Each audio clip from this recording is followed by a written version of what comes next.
Hi, and welcome back to the Street Smart Entrepreneur. Since we are all about goals here, as I promised, I put together a quick video showing you exactly what I've done to get a podcast started. I've made that one of my goals, and I've been working on getting it up and running. So here's what I've got so far. I signed up for an online class, and it's a live online class. It's called Power Up Podcasting with SPI. So I've attended all 4 classes. You'll see where I've gotten the necessary equipment. So you're going to see everything that you're going to need to get a podcast started as far as equipment goes. I created a thumbnail logo so that when you're looking it up on Apple Podcasts, you can see it. I've set up some interviews with people.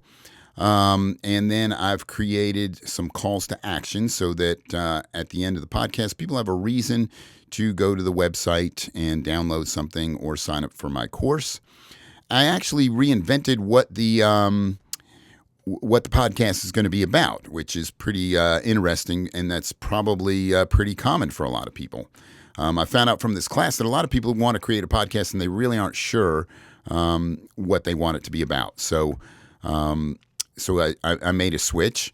And then I wrote a prep sheet for the interviewers or for the people that I'm going to interview, just because they need to know what we're going to talk about. And then I obtained a release form for them to sign, and I wrote out my why, which is probably the most important thing. And I don't actually write out a why. I have what's called the goal examination sheet, where anytime I'm thinking about coming up with something that I want to set as a goal, I put it through this process, and it helps me discover my why and really how strong my why is. Because without a strong enough why, it may not be the right time to set it as a goal. And then I also created a 90-day outline, which is more or less my GPS for the course. There's a lot of moving parts. There's a lot of things to do to get this thing up and running. And so there's 90 days can seem like a long time. But to get this up and running with episodes in the bank and some in the queue waiting to be edited, it's going to take about 90 days. And so I've outlined what that's going to look like so that I can stay on course. So follow along, and I'm going to show you exactly what I've done as far as the equipment goes. That'll be next. So let's talk about the equipment.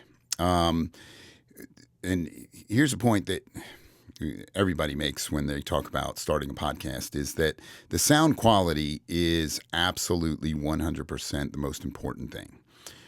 Because if you listen to a podcast and the sound quality is poor, if you're like me, you get kind of annoyed, and you're less likely to listen.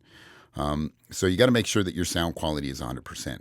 Now, being a musician, I didn't have to go out and buy any equipment. I already had everything, and I already, as you can see, I've got a room that you can record in, and it is built for sound.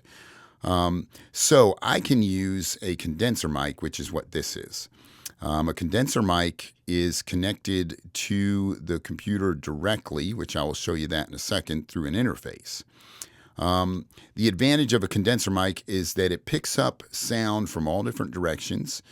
So if you're interviewing someone, you can just use one condenser mic and both people can talk and both people will be heard and the sound will be fine, as long as you're in a room like this that's eliminating any sound that might enter that you don't want. Now, there's another microphone that's not a condenser mic, but this is unidirectional. So you have to speak directly into a mic like this. And this is a Shure SM58. It is a fantastic mic in the music industry, and it's super durable, and you'll get years and years out of it. This is what I would use if I wasn't using a condenser mic. It's what I would use to interview people if I needed to set that up, if I didn't have one of these.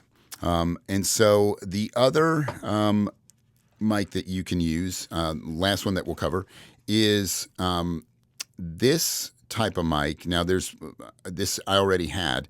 I'm going to include a link for you to look at what is recommended through the course. I'm pretty sure that there's probably an affiliation fee that I won't get, but I'll include it. It's in with the course, and Pat with SPI will get an affiliate commission. But anyway, it'll have everything that you need all in that one link to get started, and it's all high quality stuff for just starting out, the best choices. And it's all up to date as well. But this allows you to, it's got a USB port, and so it allows you to connect directly to your computer. So you don't need any kind of interface. So you will need that. I don't use it because the sound in here is high quality, and this mic is high quality. But this is what's called a windscreen. You would put this in front of the mic or between your mouth and the microphone, and it clamps onto the microphone stand. There's other windscreens that are just a foam cover that you can put over the microphone, and it cuts down when you say words that begin with S, and it cuts down words that begin with P, because that tends to be a burst of wind towards the microphone, and it creates a little bit of distortion most of the time. And then what else you will want is this strange contraption looking thing that's holding the mic with these rubber bands. This basically cushions the mic so that if I stomp on the floor, that vibration will not be picked up by the mic and create an unwanted sound. Or anything. If you bump into the table that this is secured to, it won't create any noise. So that's, you'll want one of those. And then there is a boom arm that this is on, that you can adjust. You can move it forward, up and down. You can get it right in front of you. You can do everything that you need to do with this boom arm. That way, the microphone is not, you can position it right exactly where you want it. So that's some of the basic equipment that I can show you. And then there's one last thing that you are going to use to plug your microphone into that then plugs into the computer. And I'll show you that here. All right. Let's see. It is this right here. This is what's called an interface. This is the M-Audio M-Track 2X2M. And as you can see, that green light coming on lets me know that it is picking up my voice. But the cable for this microphone goes around to the back. And it's this cable right here. And then the one next to it gets plugged into the speakers right here. And the last one goes directly into the computer by USB. And if you get an XLR microphone, that is what you're going to want to use. But that's all the equipment that you're going to use. It's really not that much, and I will send a link in the description of this video so that everything is all together. You can buy it all as one package, and you'll have everything you need to create a podcast as far as equipment goes.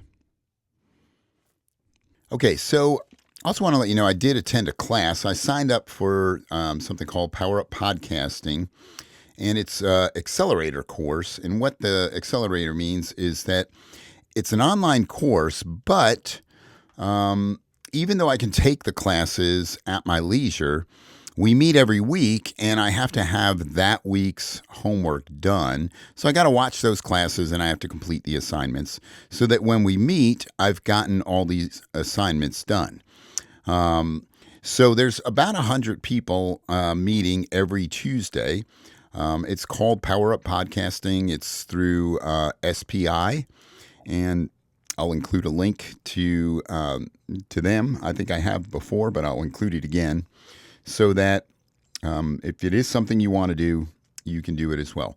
I do recommend doing an accelerator course because the benefits are you get the best of both worlds because you can take the classes at your leisure, but you've got some built in accountability because you do have to watch the videos and complete the work by the end of the week.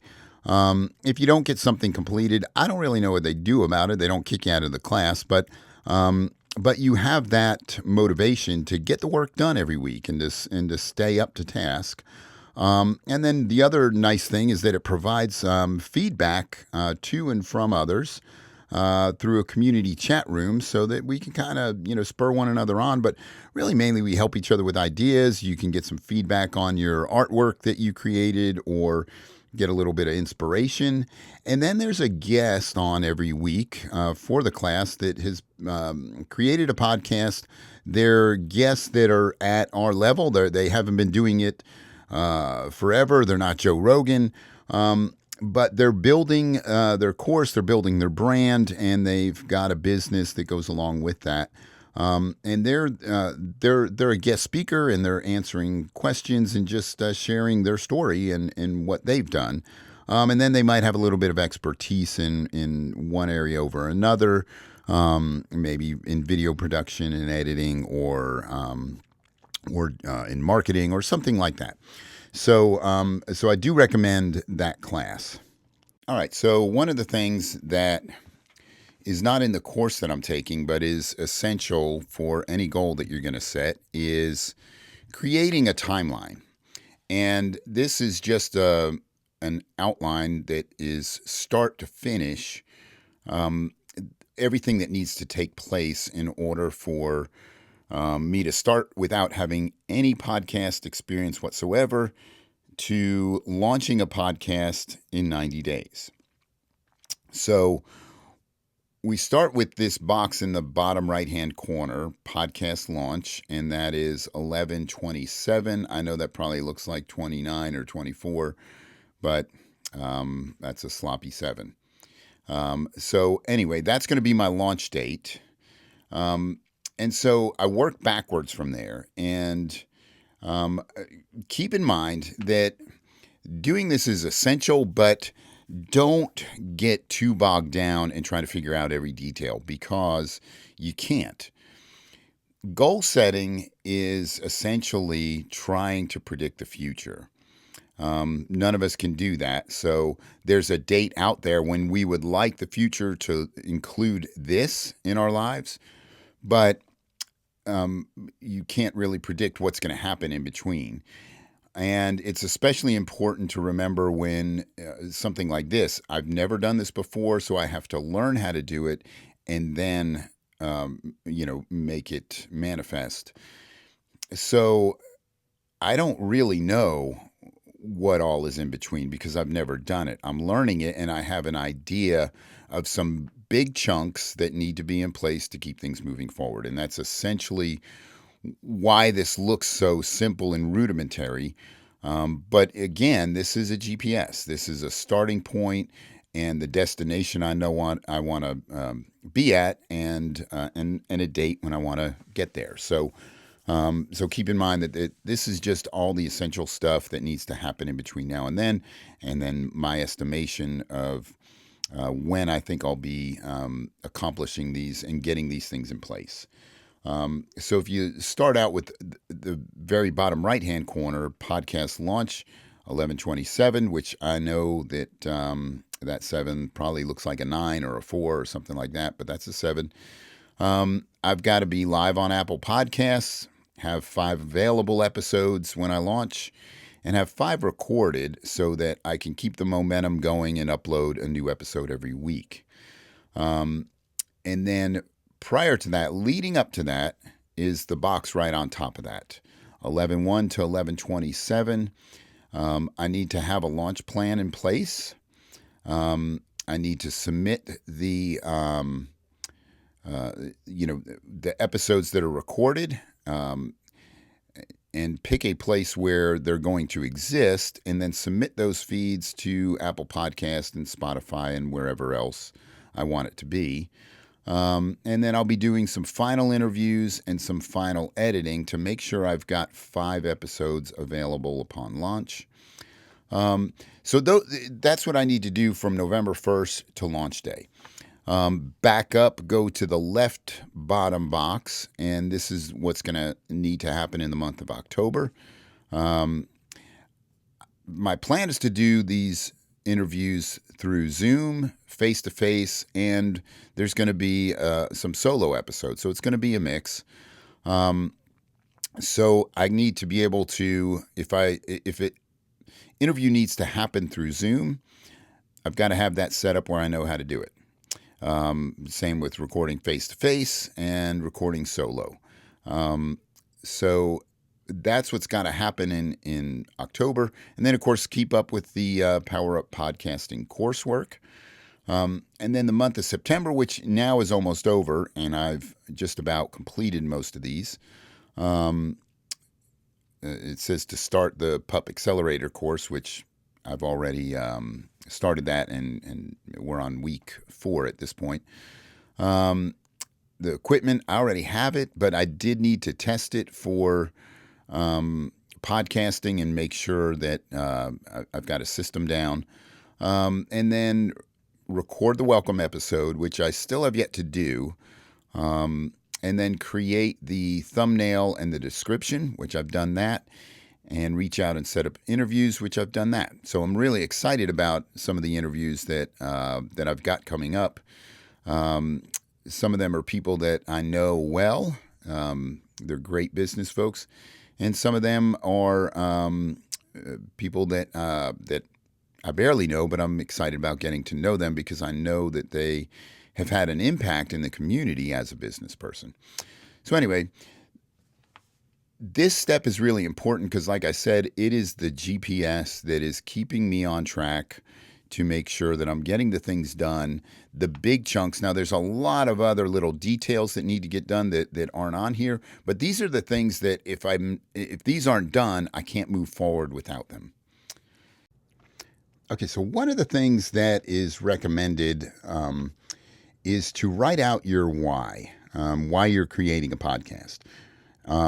And that is really essential in accomplishing any goal. And so the way I accomplish writing out my why and really is measuring how strong my why is through something that I've created called a goal examination sheet. And I've got another video where I go through how to use that sheet. It's basically a tool that helps you arrive at, by writing down a goal and figuring out your why and the benefits of doing it, the benefits of not doing it. You'll come away knowing whether this is the right time for you to accomplish this goal or if this goal is even a good goal that fits who you're trying to become.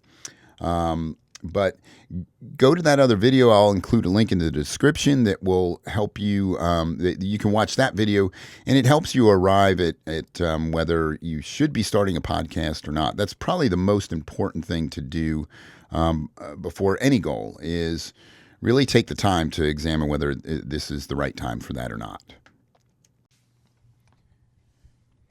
All right, I want to talk a little bit about creating your thumbnail and a description. So here we are in Apple Podcasts. You can browse the podcasts, and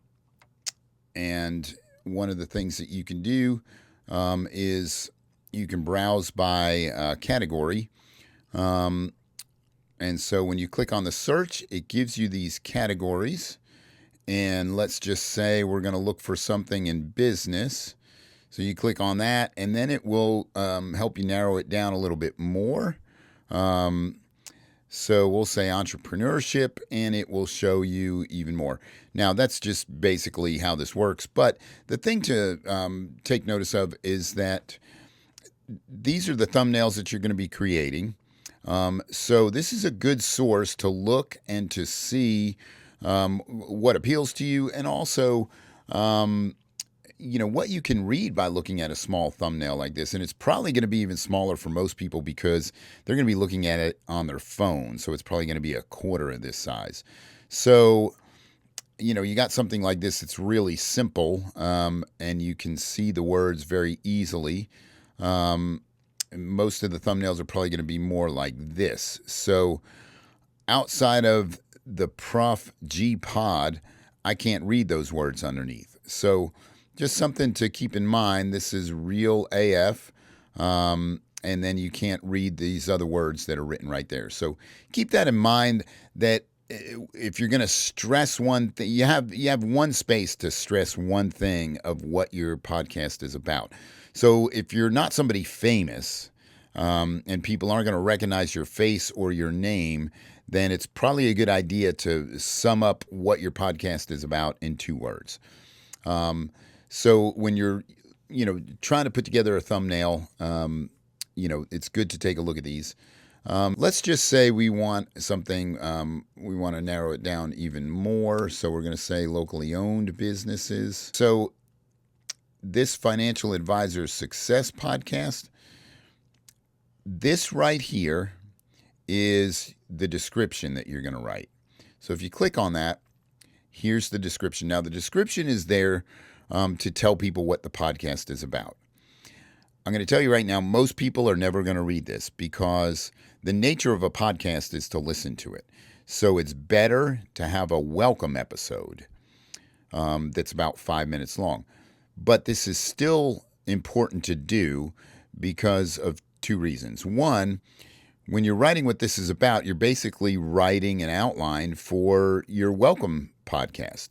And like I said, it's going to be a short episode that's just going to tell people what they can expect on your show. And then the other reason that you're going to want to do it is because you're going to seed it with keywords so that when people are looking for a podcast about what your podcast is about, they're going to be able to find it. So you're going to put the keywords in here that people would type in to find a podcast like yours in the description so that people can find it. And you're really going to do that with every episode as well. You can see underneath each episode, it starts giving you a description. I don't want to click on it because I don't want it to start playing, but you can see that with keywords, what that particular episode is about, so that if people are looking for that, they can find it. So what I did was I wrote what I wanted my podcast description to be about, and then I went to ChatGPT, and I told it to create a podcast description for a show that features interviews with local business owners who share experiences overcoming problems related to owning a local business. From restaurant owners to real estate agents to radio talk show hosts, my goal with this podcast is to bring to listeners information and learning and ideas that they can implement to help them with hiring, marketing, growing, managing their business to the point that they can have a business that they can work on and not in. And I told it to come up with a podcast description for that. The reason that I'm using ChatGPT is, one, it does all the spell checking. It gets it grammatically correct. You can tell it you only want it to be 2 paragraphs. You can tell it you only want it to be 200 words or less. And you can revise it as many times as necessary. So this is what it came up with. It said, welcome to local leaders. I didn't use that. My podcast is going to be called Locally Owned. But anyway, it just gives you a really strong base to start. Welcome to Local Leaders, a podcast where we dive into real-world experiences of local business owners, from restaurant chefs to real estate agents to radio talk show hosts, blah, blah, blah. It says what I want it to say, but it says it grammatically correct, says it better than I can say it. It just saves me time. And then I copy and paste this using this right here into a Word document, and I can edit it so that it says things that I want to say the way I want to say them. And then I also wanted it to come up with some taglines for it. It gave me a bunch of them. I didn't really like any of these, so I'm not using them. But anyway, you get the idea. That's how I created a description for my podcast. Okay, so you have to create a little thumbnail so that when people are scrolling through Apple Podcasts or Spotify podcasts, that it's the visual that they're going to see, and so you can either create it yourself or you can use companies like Fiverr. And there's a couple other ones out there where you can pay them, give them the idea of what you're looking for, and they'll create it for you. But I already have a Canva account, and I know how to use it a little bit. I'm not the most creative guy, but you don't really have to be. One of the reasons why I would rather create it myself than use someone else is because I can sit here till I get it just the way I want it, rather than going back and forth through emails with someone trying to get them to get it just the way I want it. And then the other thing is, it took me 15 minutes to create this, and then I had my thumbnail. Whereas it would take a week or so going back and forth with someone else to try to get them to create it. So just getting it done that quick was the main reason why I wanted to use Canva and do it myself. So anyway, let me show you how to do this. Really, they make it so simple. So let's go to, we'll go back to the home here in Canva. And when you go to the home page, you tell them that you want to create a design. Now it's got up all my different projects. So I'm in my account, and I'm going to create a design here. So when you go to create a design, the great thing is it's asking you, what would you like to create? So I can type in podcast thumbnail. And this is the correct size that it needs to be, 300 by 300. So there's no trying to get this thing to be the right size and the right dimensions or anything like that. It already knows. Canva already knows. Now, the great thing is that it is showing designs, templates that you can look at and you can get an idea of what you want. But not only can you look at them and get an idea of what you want, but you can go ahead and use them. So obviously you can look and see that this is the one that I used. So basically it's giving me all the elements are here. So now if you put your mouse over it, it's showing each different element, that word, that little logo thing, these two little text bubbles right here. So one thing that you can do is, I want to replace that picture there with this picture here.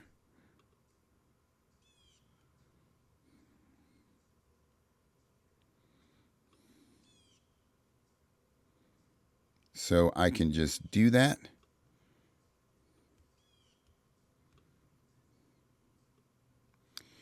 And then what Canva allows you to do is you can go into editing, or no, they got it right here on the toolbar. Background remover. And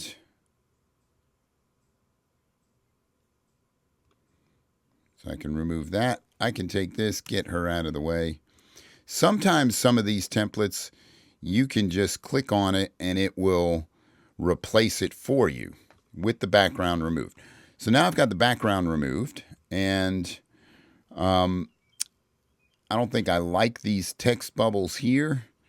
So I just went ahead and got rid of all of them. Got to move that over to get to this one. And put that back.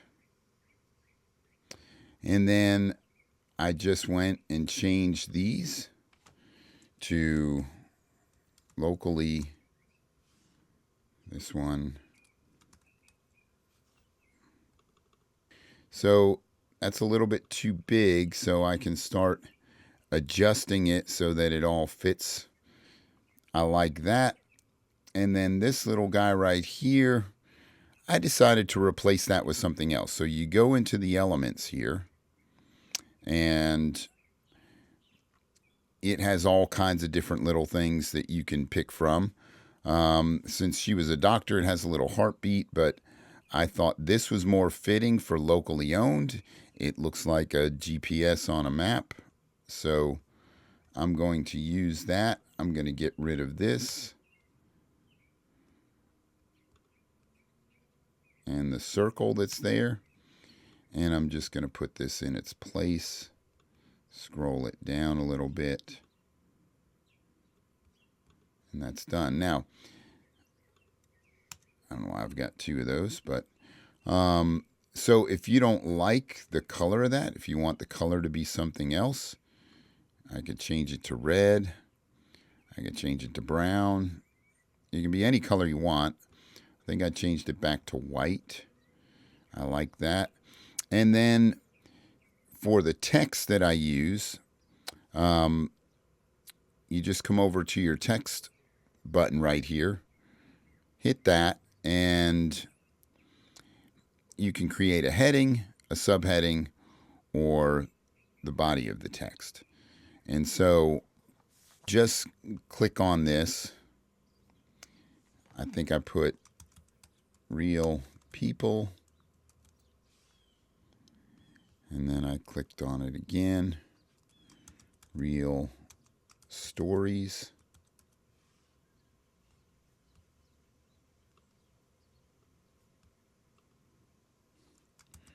Real neighbors. And so that's what I did to create the thumbnail. As you can see, that hardly took any time at all. If you're unfamiliar with Canva, even if you ordered it, and I think it's like $13 a month, there's plenty of YouTube videos that will show you how to do things. And that's what I did to learn it. And after a while, it becomes very intuitive. But as you can see, if you get a little familiar with it, it doesn't take long. And that, to me, is a pretty good logo. And all I did was borrow a template that was already there. And then all you have to do from there is click on the share button and download this. It's got the right size. And then you hit download, and that's it. It's downloading it right now. So that's basically how you would create your thumbnail on Canva. Hey, so one of the assignments that I had to do was set up people for an interview. And that was a really fun thing because over the years, owning a business, I've become friends with a lot of local business owners. So I could think of some folks that had interesting stories right away. And I'm friends with them, so it's going to be an easy interview. But then I thought of some people that would be really, that I would like to get to know better, or I don't know at all, and they would be somewhat of a challenge to get on the show because they're a little bit more high profile. But I think that they would add a lot of value to the show. So in thinking about that and listing them out, one of the things that I realized pretty quickly is that in order for the show to always provide value for the listener, I've got to set up who I'm interviewing, the guest. They've got to be set up to understand the value that they're supposed to bring. And so that's done through a sheet that I send them beforehand. It's an idea I got from the community of people that I'm taking the class with, because some of them already do podcasts and they're taking the class so that they can learn how to do it better. Having a sheet that you can send to someone, and the way I structured it was, hey, here's some ideas. This is not a bunch of questions that need to be answered, but I structured it where I wanted their bio, and then I wanted them to read through the ideas and think of a few things that they would love to share with the listeners. But it has to be things that the listeners can then go, oh, that's a great idea. That's a great way of handling that. And then it's actionable to put in their business right away. So I created a sheet, and it will be up on my website, and you can just download it. I'll put a link in the description. But that's an important thing. And then there's also a release form, which is easy to find. If you know anybody who does a podcast, they probably have one. just so that the interview that you have with them as it airs, they can't claim that they have rights to it and you don't. So so that's important. So. But it's also important that the interviews that I do, I want them to remain very conversational and not really like an interview. So anyway, I hope that you found this to be really helpful. There's some things in the description where you'll find links to some of the worksheets and some of the some things that are just helpful to have. You'll get a link in the description for the package of equipment that you can buy. And as always, do not hit the like button. Don't hit the subscribe button unless you feel like you really got value out of this. That's what I want to try to do. And I look forward to progressing more with getting this goal accomplished and taking you along with me.